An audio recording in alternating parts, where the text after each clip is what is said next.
Patrick Victor Martindale White Australia के महान उपन्यासकार और नाटककार थे। उन्हें 1973 में साहित्य का नोबेल प्राइज प्रदान किया गया। वे साहित्य का नोबेल प्राइज पाने वाले पहले ऑस्ट्रेलियाई लेखक थे। पैट्रिक वाइट का जन्म 28 मई 1912 को लंदन, इंग्लैंड में हुआ था।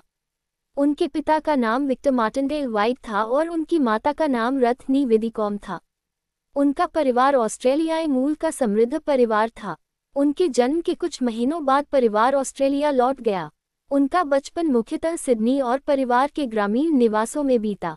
वाइट ने टूडो हाउस स्कूल और फिर चेल्टनम कॉलेज में शिक्षा प्राप्त की। इसके बाद वे कुछ समय ऑस्ट्रेलिया लौटे और फिर किंग्स कॉलेज, कैम्ब्रिज में अध्ययन किया। उन्होंने आधुनिक भाषाओं और साहित्य का अध्ययन किया। यूरोप में रहते हुए उन्होंने कई देशों की यात्रा की और साहित्यिक दुनिया से परिचित हुए। इसी समय उन्होंने लेखन को अपना जीवन बनाने का निर्णय लिया। उनका पहला उपन्यास हैप्पी वैली 1939 में प्रकाशित हुआ।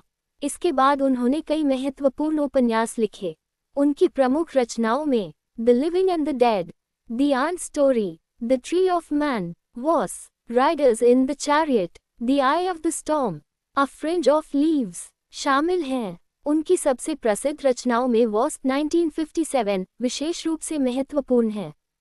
यह 19वीं शताब्दी के ऑस्ट्रेलिया में एक जर्मन खोजकर्ता की यात्रा पर आधारित है।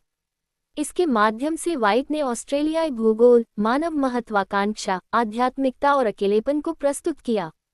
पैट्रिक वाइट की शैली अत्यंत प्रतीकात्मक, मनोवैज्ञानिक और आध्यात्मिक थी। वे अपने पात्रों के बाहरी जीवन से अधिक उनके भीतर चलने वाली भावनाओं और संघर्षों को महत्व देते थे। उनकी रचनाओं में ऑस्ट्रेलिया का प्राकृतिक वातावरण बहुत महत्वपूर्ण है। जंगल, रेगिस्तान, समुद्र और विशाल भूदृश्य उनके पात्रों की मानसिक स्थिति के प्रतीक बन जाते हैं। द्वितीय विश्व युद्ध के दौरान वाइट ने रॉयल एयर फोर्स में सेवा की। उन्होंने मध्य पूर्व में भी काम किया। युद्ध के अनुभवों ने उनके व्यक्तित्व और लेखन को प्रभावित किया। युद्ध के बाद वे ऑस्ट्रेलिया लौटे और सिडनी में बस गए।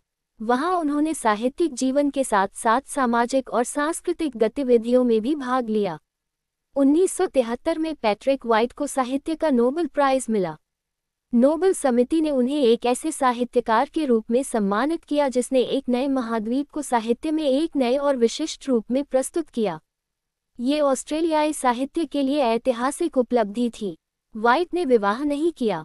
वे लंबे समय तक मनोली लास्कैरस के साथ जीवनसाथी के रूप में रहे।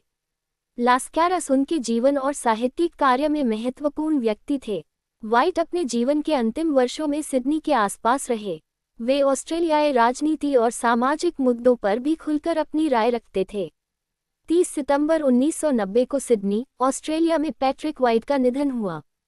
पैट्रिक वाइट की सबसे बड़ी उपलब्धि ये थी कि उन्होंने ऑस्ट्रेलिया के प्राकृतिक वातावरण, इतिहास और समाज को गहरे मनोवैज्ञानिक तथा आध्यात्मिक साहित्य में बदल दिया।